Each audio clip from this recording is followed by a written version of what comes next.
Happy Thursday, everyone. We're here with another episode of Nature Mysticism, talking about the Qatari tradition of cross-cultural shamanism with Don Zane Curfman. He's the founder of the Wild Hearts Medicine Society and this particular type of culmination of traditions. But that's really what it is. It takes coastal traditions, mountain traditions, and wraps it all up in a pretty little package where you have like the best of all these different things coming together.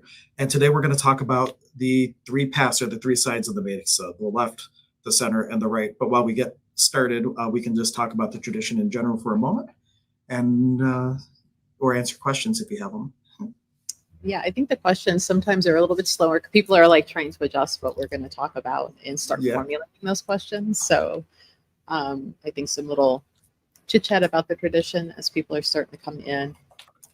Wait for the notifications to go out and be received. Coming in across all the channels. Absolutely. And it should be mentioned too, like a lot of this that we're going to talk about, there's a lot of this content in Zane's book. It's called Inka Mountain Magic, and it's available through Goddess Elite. If you're familiar with the story, you can hop on their website or stop in. You can get a copy of that. And it just gives a really good overview of Zane's story of how he got into the tradition.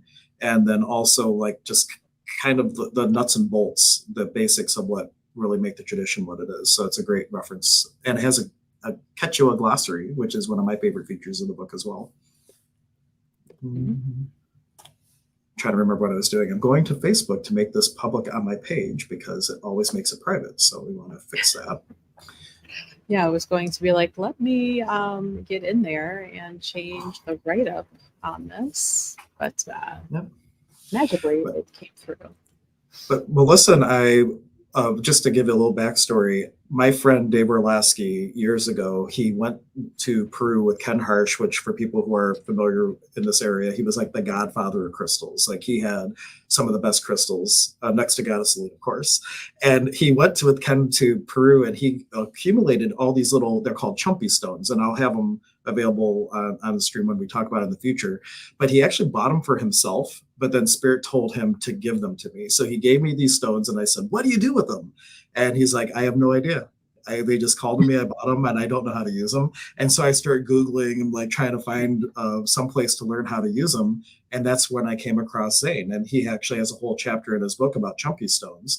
And it's about weaving these belts of energy. And I asked him, hey, what would it take for you to teach me this? And he said, well, it's not something you just teach independently. It's part of an apprenticeship. And I said, what would you need for an apprenticeship? And he's like, I need this many people, it'll be this many weekends. And then I go, hey, Melissa, there's this thing I really want to learn. Like, do you want to help me like create this? And we started having Zane for 1 and 2 day workshops and like information nights later on. And we ended up over like, I think 2014, 2015, we were doing these classes. And then in 2016, we hosted our first apprenticeship program. And I think we had like 20 people. It was a rather large group. And we went through 7 weekends of the Hatan Karpay and really diving into the tradition. And that's a little bit about what we're going to talk about today, like the three sides, the left, the middle, and the right, and how they all relate for healing and all that. But that's how we came into the tradition. And Melissa thought she was just hosting a class, but then... Yeah, that was one of the classes that I was like, nah, okay, I'll sit in, not a big deal. And by the end of the first weekend, it was like, I am so in. Pleasant surprised at how well, the whole weekend came across and how it felt and how it resonated. I was actually, and it's funny because now I'm trying to think like, where did I see that memory? There was a memory that came up, and it was either the first or second apprenticeship. It's a picture of all of us at the one waterfall, and somebody, so there was like one student not in the picture, and that was the person taking the picture, right? And like everybody crowded around on this balcony by this waterfall, and I'm like, how many was that? That was probably about 10 or 12 people. Oh, maybe that wasn't. Maybe I'm thinking about the second year. The first year was smaller. The years all blend together.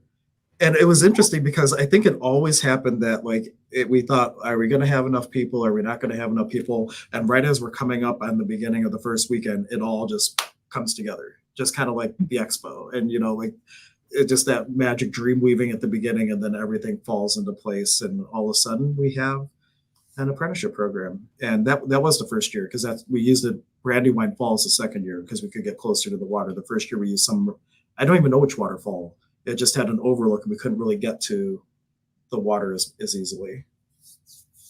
Yeah, it was the overlook. The darker, like gray wooden overlook bridge. And of course now I'm not going to easily find it. But, well, I think Zane shared it. I'm going to go to his page. If I can find it, I can share it on the screen too. If it's relevant, I can share it anyway. Where is it? Oh, here it is. And Melissa's not looking at the camera. Silly Melissa. Hate my picture being taken. I will stop sharing that and we will share this screen instead. Share screen, tab. Here we go. Here is the picture we're talking about. Ta-da! There's our first group, and let's see who's missing. It must have been Brian. Brian must have been taking the picture. He's not in the picture. You forgot to add it to stream. I forgot to add it to stream. Oh, I'm so okay. There you go. Oh, we're off to the side. I think I have to, when we share the screen, I'm going to have to take down the little, this thing. There we go. There you see everybody. That's our first little apprenticeship group that came together. How awesome. Okay. That was 11 people. Not bad. So 12 counting the student taking the picture that you can't see. But, yeah. You know, it's a very, very active apprenticeship. It's not just sit in the classroom. I would always tell people like Saturday was field trip day. That was a day where we were out somewhere and I'm like, be prepared to be outside like all day. Yes. Have your water, have your sunscreen, have comfortable shoes. Because if we weren't walking around waterfalls and up and down hills and mountains, there was one instance where we were down in caves and which was really cool, but was not the easiest to navigate, especially for some of our students who were a little challenged in mobility. Well, and one thing that I loved is I reached out, there's a winery in Put-in Bay called Hyman's Winery, and I reached out to the owners and I got permission to take our group into this huge geode cave. And it's like the largest celestite geode that's known of, and we all were down there and it was just like the silence was amazing, and there's all these different exercises you do, but that's what we were looking at is like these little sacred sites in our local area that we could go to for these initiations, because in this tradition you don't sit in a room, hit a drum and journey in your mind to these places. You go to where the energy is naturally present, where there's a waka, a door, a portal to the world that you're connecting with. So you go to a cave to connect with Pachamama, the womb of Pachamama. You go to a church to connect with the upper world because of all the people going and creating like that morphic field of collective consciousness to the divine. And that's how this tradition works. You go to these hotspots and open yourself up and almost get like imprinted with the energy of that nature area to teach the energy body how to do stuff. And that's what these initiations are really doing, is connecting you with these nature spirits to start developing relationships with them. There was a quick question from Karen. It says, Hank, there's a shamanism circle at 7 tomorrow at Goddess Fleet. Are you a part of that class? I am not part of that class. That is Seven Glory Sunrise, and she does the same tradition as this, but that is like a led process, and it always has a different theme. I forget this month's theme, but that is at Goddess Sleep with Seven, and I've been to them. They're really amazing, so I highly encourage you to attend if you can. Seven has been through the apprenticeship like once or twice, so She only missed the first year. After the first year, she's been part of everything that Zane has offered for the most part, I think, other than maybe a couple of the deep dive classes that just didn't work out timing wise. But I think she's been pretty much a part of everything since. So she's got a blending. It's not all just what we talk about here, but there are elements in it. And she has studied in other things too. So it's kind of like this overreaching title, but people love it. People keep coming back. It's been, growing pretty well for her. And today's, I just looked up the theme. Today is called Taste of Rainbow. And let's see. No tie into Skittles. No tie into Skittles. No, just what's your favorite color? What about them? So she's going to be bringing people on a journey of like the different colors and maybe their attributes of how they could be used for your inner work journey and things of that nature, which reminds me a lot of the metaphysics. We have the 7 rays, And those 7 rays, as like light goes through a spectrum, you have the different main colors, and they all have skilled and unskilled applications, and they're used for different things in your personal development. It even relates to astrology. I say it that way because I know how Melissa feels about astrology. And so like there's a lot of work can be done with the colors and the rays. Sorry, just checking out. Somebody was pulling up. Got to keep an eye on the table. So yeah, today I'm trying to think, and I'm like, did I forget to grab the notes? And like, if there's colors related into today's, and really it's more of direction and information that's not color related. So today we were going to go over like and it's funny because it says sides, right? And I'm like, well, they're not really sides, they're linear, especially that middle. It doesn't really have a side, but the 3 parts of the mesa, and Hank actually has a picture of his. Yep, we can bring it up. Do you want me to bring it up now? Sure. Okay, and let me get rid of our little side stuff here so we can see everything. So this is one of my setups for my mesa, and it does not have to be this elaborate. Some people just have one cloth. I emulated this from how Zane sets his up, and the design is such that it actually, like the Andean cross that they have, it simulates that, which is like the different little levels, and you can actually use it as a teaching thing. But that's all for a different stream. But this is a mesa very similar to what Zane created when we first started with him back in 2016 with the apprenticeship. Mm-hmm. So I'm not currently near mine to show a comparison. Mine is generally not that big. Mine fits on a tabletop usually. But Hank does more teaching group wise, so it's easier when it's bigger in a way, when you have a bunch of people trying to really look. So and I'll have to dig around in all of the social media and on my phone and see if I can find good pictures of when they were all in person and how everybody would sit in a circle and everybody's mesa would be out and Zane would just walk through and look at everybody. It's just because they would all be similar yet very different and all correct in their own way. So, but, and I love the fact that this picture is, when we say left, it really is left. It's not reversed. So no confusion there. Sometimes that happens with uploading into streams. They get reversed. Do we want to start on the left, the middle, or the right? You know, I think in the program we start on the right, and there's reasons for that. So you start with the right-hand side, which is mysticism, or maybe an overview would be better first. I don't know. I will follow your lead on that. Wherever you would care to start would be fine. Left to right, right to left, middle out, whatever. Top to bottom. Top to bottom. Middle, circle the way out. So yeah, the right side, since you said it first, well, to keep it flowing, the right side is your mystic, your knowledge, the learning aspect.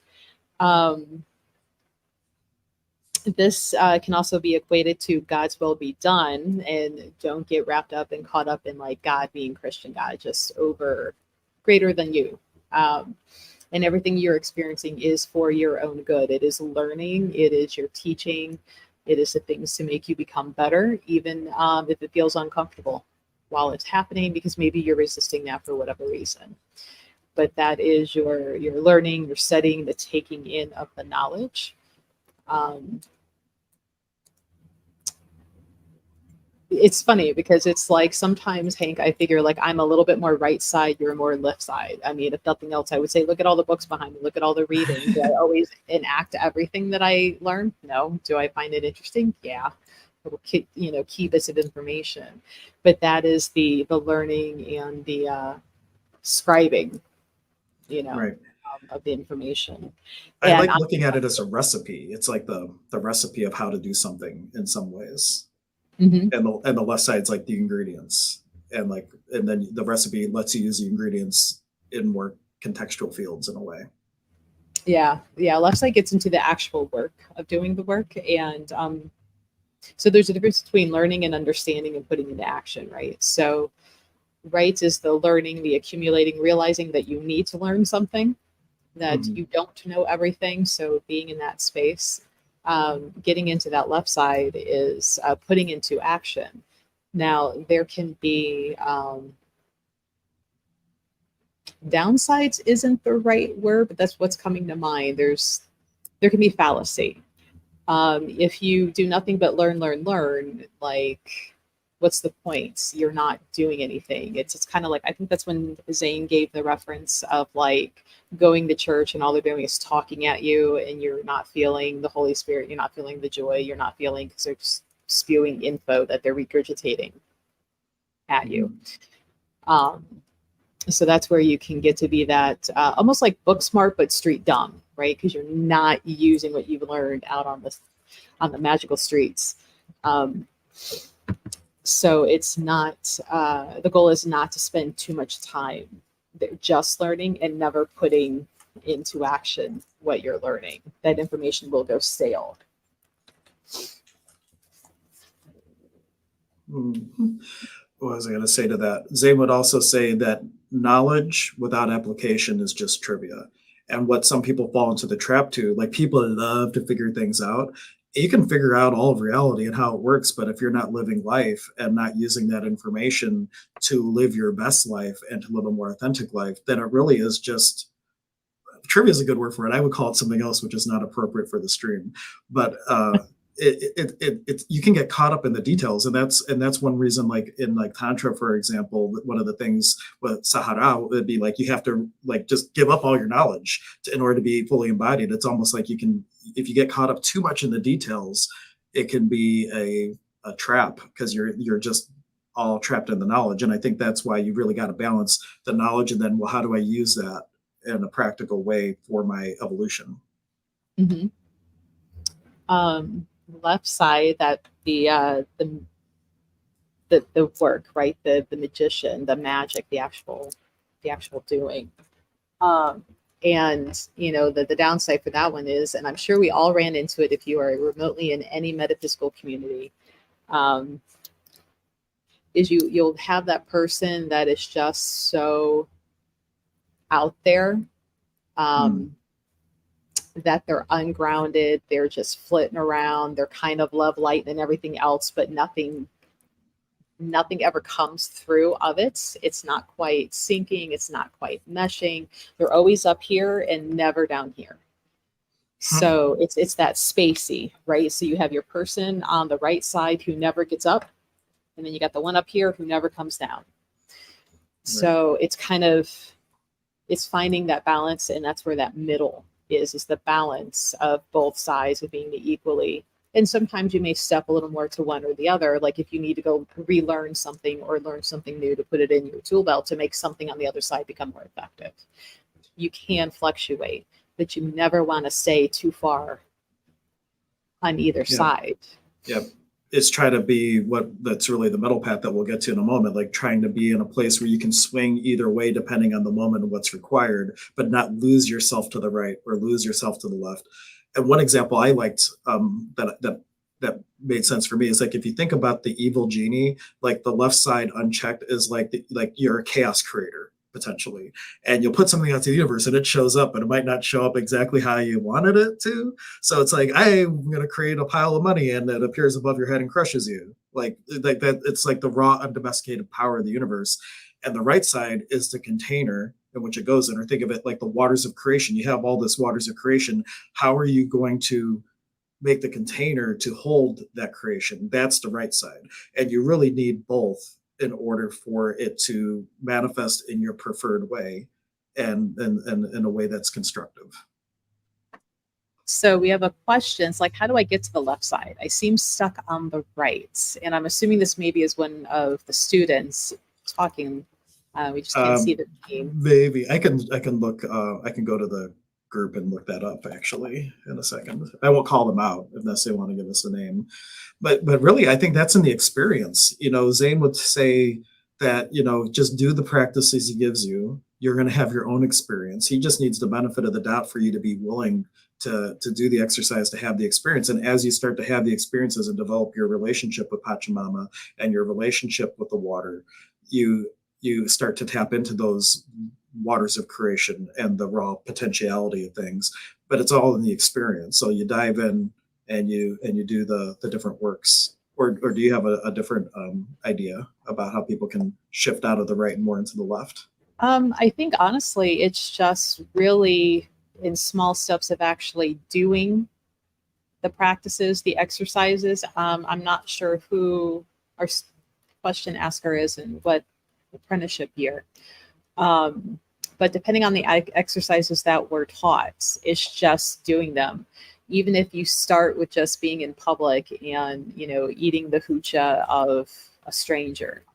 Because I think for a lot of us, right, is that worry of I'm not going to do it right. So you keep going over the instruction, you keep going over the learnings. Like, do I have it right? Will I do it right? Am I going to mess it up? What's going to happen? And so you just kind of have to stop that hamster wheel of worrying about if you're going to do it right, if it's going to be appropriate, and just start making little steps. And if you are, friends with anybody in the class, to say, hey, let's practice back and forth and start just getting comfortable with it. Mm-hmm. And this is one reason why I think it was last week I kind of talked or suggested like having like a meetup or something for some of the students to come in and be like, I haven't had a chance to practice this or to try this, or just to give that open and safe area and time for people to be like, just never really tried that. We read about it. We talked about it. We did it once in class. Mm-hmm. I'd like to do more on it. So maybe that's something that we need to, but it really is just kind of making yourself do those small steps and get used to doing it and get out of that uncomfortable worry of, am I doing it right?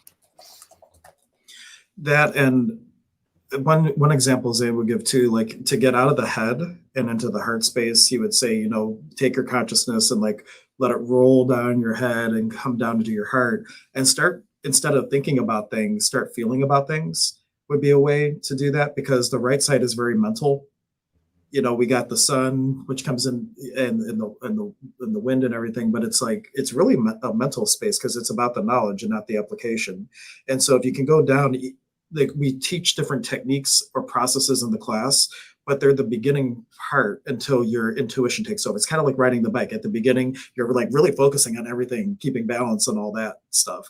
But then at some point it becomes intuitive and you can almost do it without thinking. And the same is true with this tradition. You just use everything and there'll come some tipping point where all of a sudden you're in your heart and your power munai, which is a combination of will and love, and you're out of your yachai, which is like the knowledge and the wisdom, and just rolling down. Both are needed.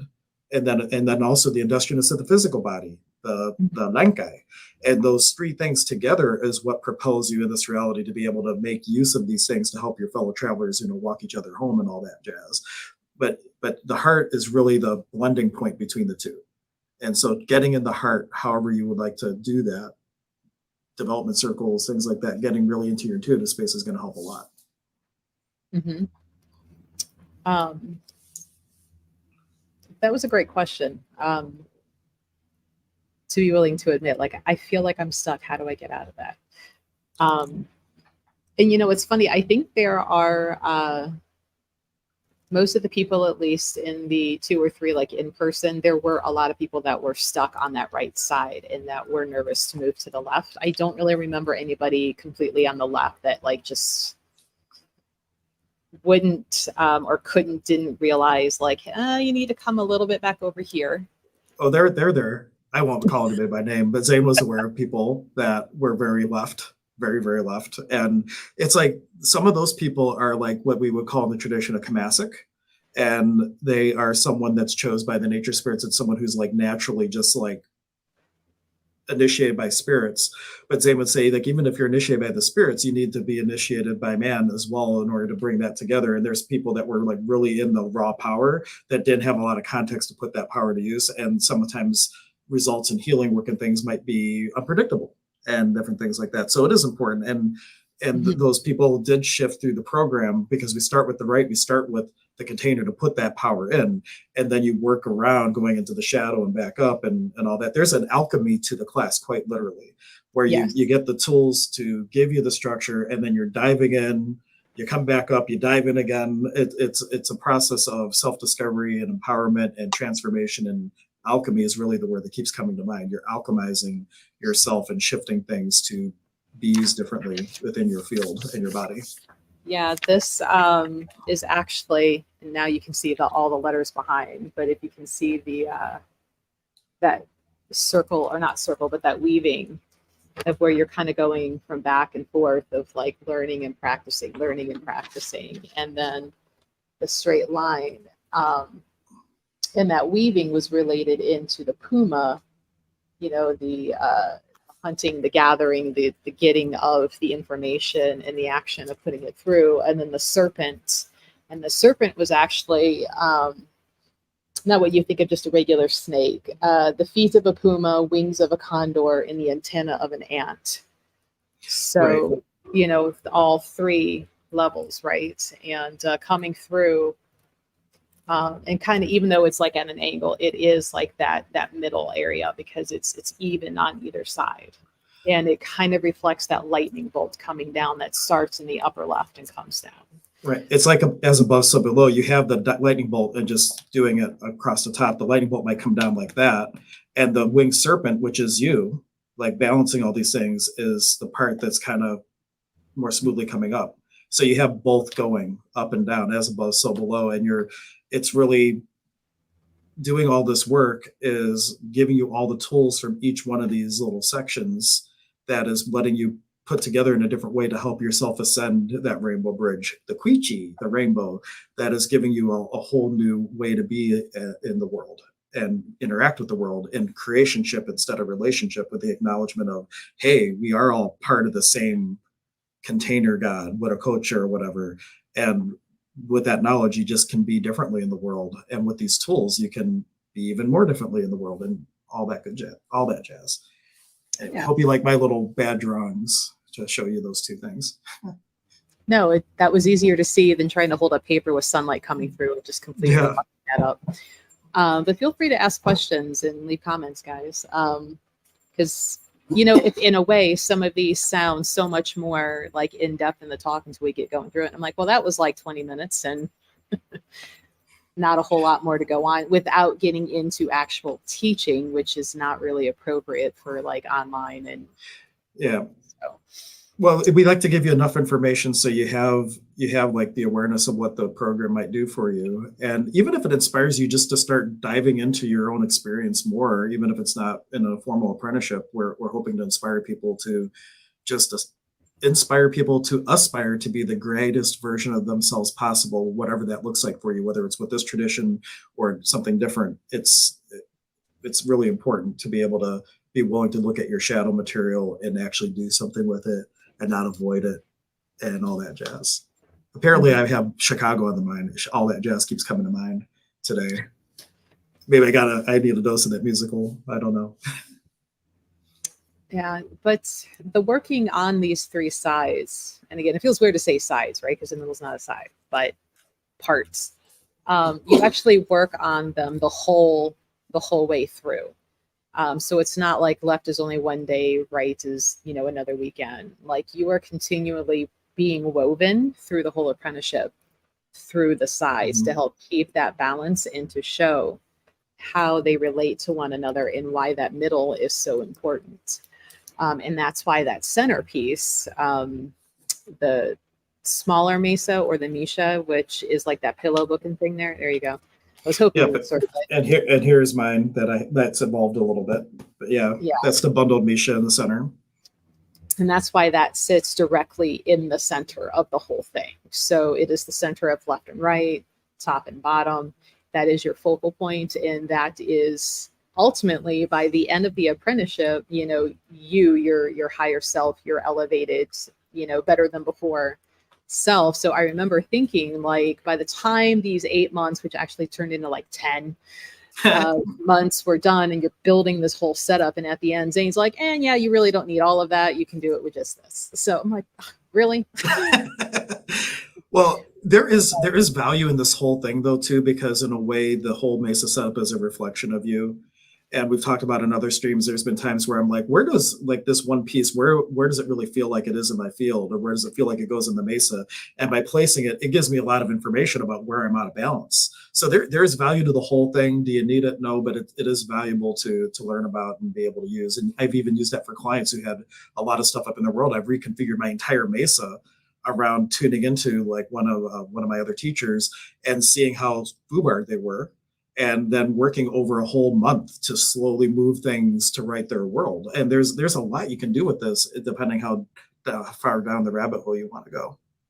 Well, no, the cool things, kind of speaking to that, and the picture of your big one like that's laid out on the floor, is you can physically have your client sit or lay on it to be in the middle of that, the working space. And depending on what their ailments are, what their issue is where you would put them and which way they would lay. Right. So there are benefits to the big things, right? And sometimes having those physical, tangible helpers there takes a little bit of the pressure off of like, you have to remember everything. You have to be connected into everything and running all of those circuits. That's what those little pieces and parts are doing. And that's what all of those sides are kind of energetically doing. Because yes, as you're learning this and you're learning about yourself, there is empowerment being put to every piece on there. So there is energy kind of imbued in there through your learning. And so having that physical piece and all of that is benefit in of itself. But yeah, I just remember going, really? I've been schlepping this stuff every weekend. Great, thanks. Well, Zane was really happy when I had enough to build this.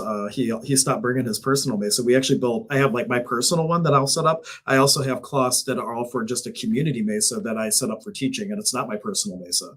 And especially when he was in California and we had to fly him in every weekend for that he was teaching, like that was not a fun year. But I mean, it was a great year for teaching purposes, but it was annoying having to fly him in for everything and picking him up at 5:30 in the morning and all that stuff. But it becomes a community mesa, and people will all bring things and add them to that. Like we do that at the retreat. People will put things on the altar where they want to put them. I do that at my Sonic Shaman concerts. With people will bring items to put on the mesa, and just where you're putting it even is giving you a different medicine for the things that you bring. And it really becomes a community piece that we're building a community energy representation of where the class is at or where the event people are at. Mm-hmm. Yeah, feel free to ask questions, guys. You're making this too easy. Ask the questions. One example. Oh, go ahead. No, I was going to say, and just like mine literally is the size of a table. That's that I use, and it sits in my living room. It might pop out. I've got a customer, so I'll let you talking. Yeah. The oopsie. Oh, she's got a customer something. While she's gone, what I was going to mention was that I have like this analogy to kind of explain the middle path, because the middle path is the one thing we haven't talked about yet, and that is the path of the healer. And in a way, it's how to keep one foot in both sides and not get lost. You're really being in that center of that gradient, if you want to think of it that way. And I look at it as a conductor of an orchestra. The right side is all the musicians playing a piece of music, technically perfect, but the music has no soul. The left side would be everybody playing their own song with no cohesion whatsoever. They're just playing random things. And your job as the nature mystic is to be able to balance those two. And you're basically being able to be the conductor of the symphonies of the universe, in a sense, and conduct all the energies in a way that you can take that raw power of the left side and put it in a container to the right. And especially doing that for clients, where you're being able to write their world in a way. Like I even did this yesterday for someone, where someone goes through what we call pachacuti, which means world turned upside down, and their whole world got ripped out from under them, and their life is in chaos. You're basically doing things with one of our staffs that we have, that you're recapitulating reality around them, and you're being able to write the world. That's like something that you're able to do for people as a result of doing a lot of this work that we're talking about. And now I'm stalling for Melissa to come back. I'm not sure. What questions do you guys have, if you have questions? And here's my little mesa. While we wait, let me see. If you see anything on the picture too, you feel free to ask about it. Like I had my main mesa in the middle, and to the right of that, you'll see a little purple bundled cloth. That's a humpback mesa. And there's like two different types of mesas. This one you never open. A humpback mesa you would open and you would actually let people see that one, and the stones that all have different qualities. And you could even do a healing just by letting people pick a couple of stones, and the stones that they pick, you knowing what they represent, would be allow you to like kind of make a recipe for the healing that day, knowing that, hey, they need the grounding, they picked Pachamama, they picked an ancestor stone, maybe they need a little ancestral healing. And then your ability to go back and forth between the right side and the left side using that knowledge, but being able to really create a healing from the heart, because you can go totally off outside of what's being taught, and you do it from the heart. You might be doing things that you've never done before, but you have the confidence because you took the time to develop both sides, that when spirit gives you an inspiration of what to do for a client that may have never been a healing technique that you've seen before, it gives you the freedom and flexibility to trust that knowing and to really dive in and allow yourself to have the freedom that, this might not make any sense, but it's exactly what's required. And when I've done that in the past, all of a sudden they might receive a session and it was perfect, and you don't even realize how impactful the things are that you're doing until you kind of unpack it afterwards. Okay, and the question that was just asked, you're talking about the left, right, and center. You can also talk about the diagonals. So the axis of the divine diagonal is as such that we're going left to right, and this is the first divine diagonal. This is a divine feminine, and that's what we're shifting into, because we had this huge period of time where we've had this toxic masculinity really ruling the planet, and there's this huge pivot to the divine feminine. Worthy to note that there could be toxic femininity as well. And so like the idea, like Zane will talk about how the communal serpent and the conquering lion keep toppling each other. And what's really required is those two to come together and actually merge and get married and be able to have like this space. This is maybe the next golden age, that you have like this middle ground between the gradient of masculine and feminine. Because in this tradition, we actually look at everything as feminine. All of creation is feminine. And within that feminine, we have masculine and feminine, which is really a gradient of an energy, if you want to think of it that way.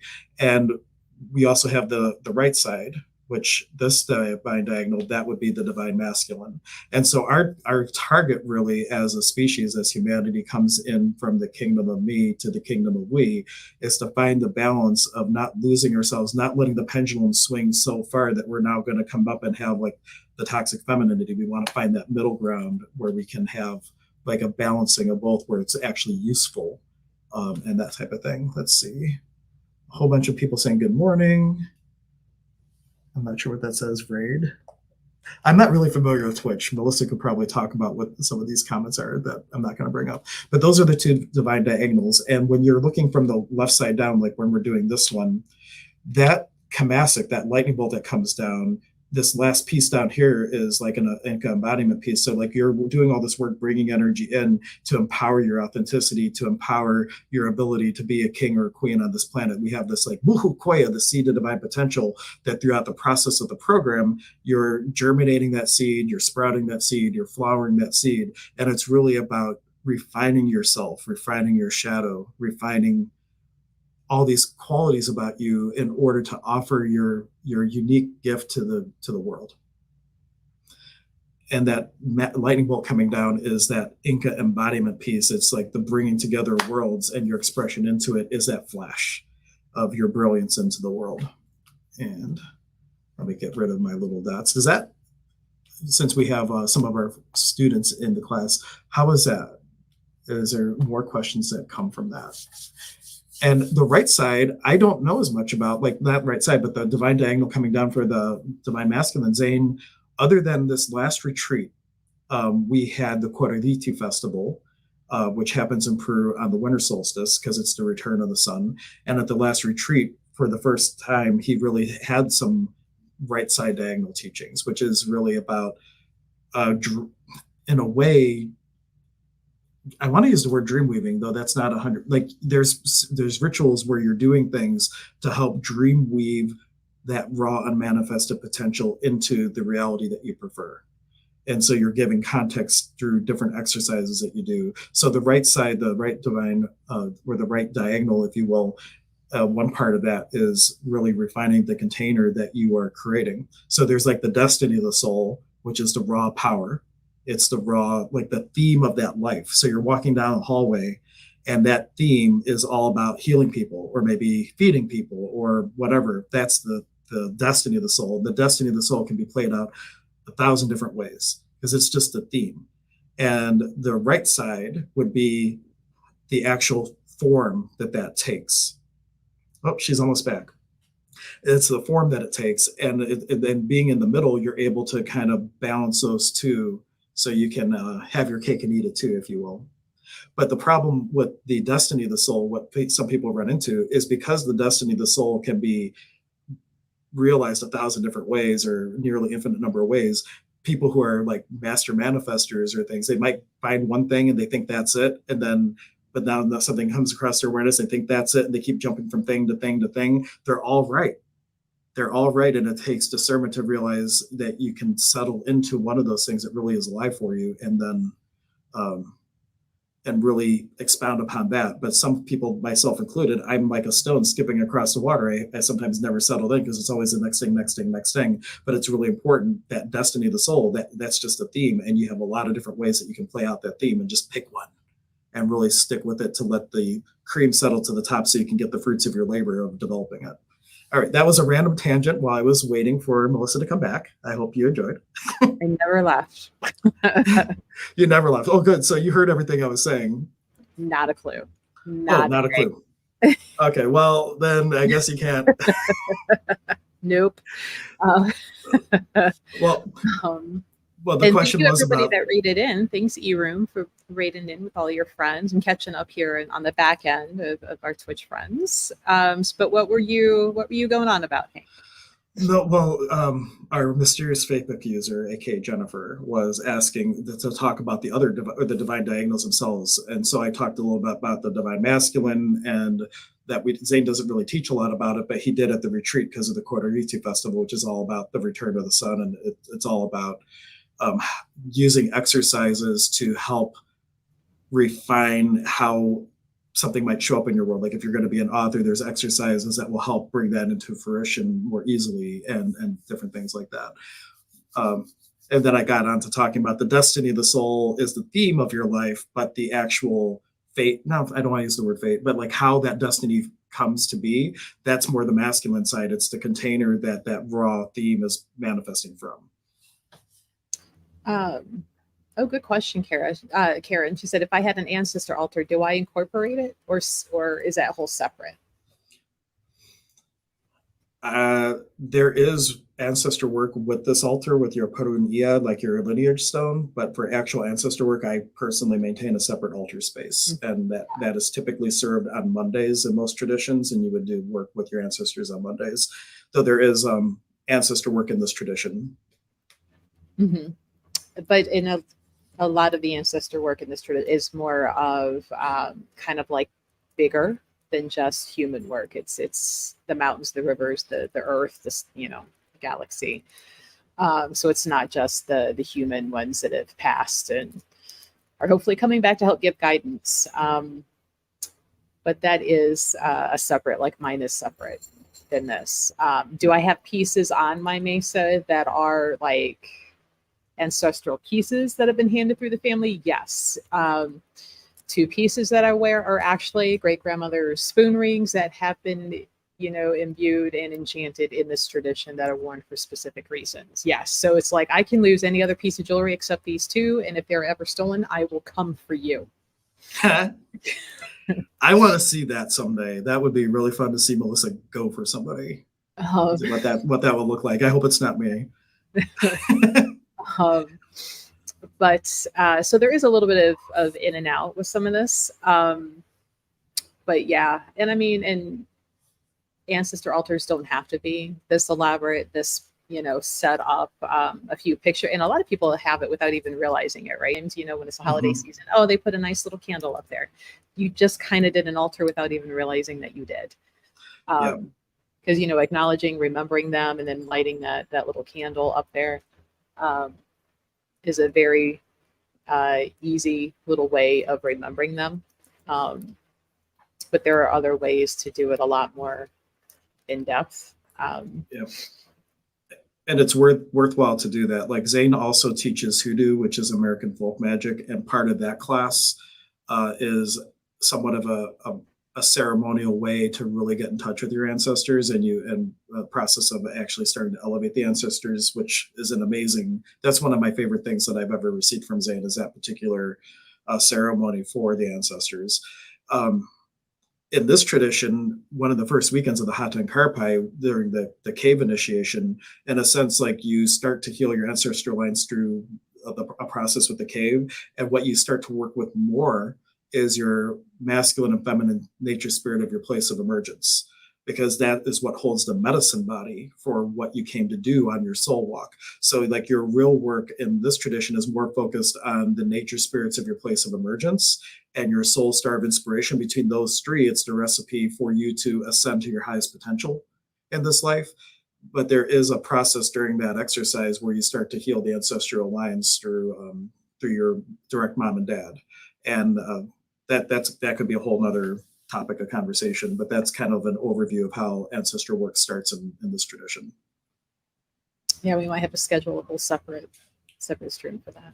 Yeah, half the stuff we talk about should be its own separate stream. One of these days we'll get around to scheduling those and putting those up there. Yeah. But yeah, feel free to ask questions.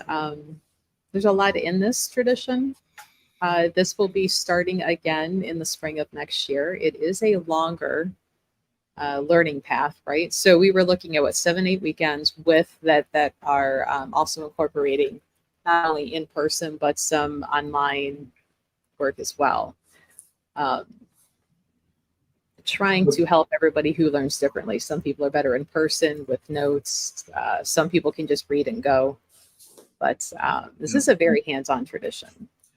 And that's a beautiful part about the hybrid, in my opinion, like just seeing how we had to go all virtual with COVID, and now we're going back to like hopefully hybrid. He was able to offer so much more of the right-hand side when we were online, because he could take the time to really take deep dives, where when we were just in person, your head was spinning so much from the raw experiences that, like the Mesa teachings, sometimes it was like dogs watching television. You're just like you're zoned out, you're full, you've had there's just no more space for that sponge to absorb more. And the combination of the two, in person and online, I think is really, it's exactly what we're talking about today. We found a way to really blend the left and the right, so you could be that middle path, which is the path of the healer, which I did talk about while Melissa was gone. That's what prompted the diagonal conversations, was the middle path is the path of the healer, the ability to swing in the gradients without losing yourself, and apply that for yourself, for your family, for clients, in a way that's going to create more in their life and help them. Really, it's all about stepping in and refining your authentic voice in this world, and offering that medicine gift to your fellow travelers. Whether you're an official healer or not, it doesn't matter. We've had financial planners take this class, and they're using it for people. So it doesn't matter what your actual work life is. Like, you don't have to be a professional healer in order to offer what this program does to the people around you. Mm-hmm. So, yeah, I'm just looking to see listen any questions. I know I was half not paying attention to the questions. So, and then like some of this Twitch stuff, I'm like, I don't know what this means. Go check out this room and rating. I don't understand. He's new. I mean, I'm still kind of new, but he's really, really new. So, okay. And trying to get him to do more streams of his own. He does all this noise making stuff with forks and bowls. Oh, well, cool. Sounds like somebody I want to get to know. So if you're into sound healing, go follow Hank. That's what he can offer in person as well if you're local. Hey, New Future. Thanks for popping in, everybody. Did you come in with E-Rooms Raid? But yeah, otherwise, I think we might be wrapping up here soon. It's almost been the hour. Yeah, imagine us actually ending on time for a change. One note on sound healing, like I do virtual sessions too, and sound healing virtually does work. The only thing you really miss is harmonic effect. Like there's some things that you don't get, but like anything, like I would say 80% of the benefit from sound healing you still get, even if it is remote. It's a small percentage of what what you're missing, especially if you have a good microphone and stuff like that. So you can totally do sound healing virtually and still get benefit. Yeah. Hey, Chris. Chris was with us last night in chat, and she's going to be with us for the next Woo Woo Wednesday. Woohoo. So Chris will be doing readings with us Wednesday evening, 7 o'clock. And I'm sure she's peeking in. Well, thanks for stopping in, Penguin. We're going to be wrapping up here soon because it's almost time to get ready for the store, and I'm already started at a vending show that's going on outside. That's why I keep looking behind me to see if there's somebody at the table. Oh, I get it now. You have a customer. I was wondering, like, how could you possibly have a customer from home? Yeah, outside at an event here. I'm not at my place, so I have to keep looking. See. Yeah, I hope everything went well at your room, and go and get your stitches out. Good luck on that. Everything went well. Do we have any last bits of info of our sites? No, I mean, what was the last part you said? I was like, I don't think we've forgotten anything. No, I think we covered it in pretty thoroughly, actually. And we have a couple of students on, so they can let us know if there's anything we forgot, and we can follow up on another stream. But really, if this calls to you, start diving in. We'll be doing information nights, or if you want a little taste of it in action, next Thursday out of my space, I'm doing a breath work and ceremony with one of the other students of the tradition, cricket. And so we're getting together and like doing the divine masculine and feminine coming together. And then between breath, sound, and this tradition, we're creating an experience for people. So that's going to be next Thursday at 7 at my place in Westlake. If you're local, you can check that out. And it's on my website, hanksutala.com. Just my name. It's easy. And for 7th Circle tomorrow, if you want to check that out, goddessweek.com, you can check out about her drumming journey circle, which is going to be tomorrow night, also at 7. Mm-hmm. So you get to see 7 at 7. I mean, what better alliteration than that? I know. I'm all about alliteration, you know. Well, thanks for hanging in there, guys. We do this every Thursday at like 10 a.m. Some sort of shaman talk. We haven't even talked about what next week's will be, so we might decide that like in a couple of days and put it up there. Oh, well, good luck. Medium. Maybe we can do the 3 staffs. Oh, medium. Ooh, that sounds like fun. Yeah. Very cool. So yeah, every Thursday, 10 a.m. Eastern Standard Time, Shaman Woo Woo Talk. Come check us out. Come ask questions. Come learn some stuff. Yep. See what you learn. Yeah. Sounds good. Well, until next time, guys. Thank you so much. Bye. Bye.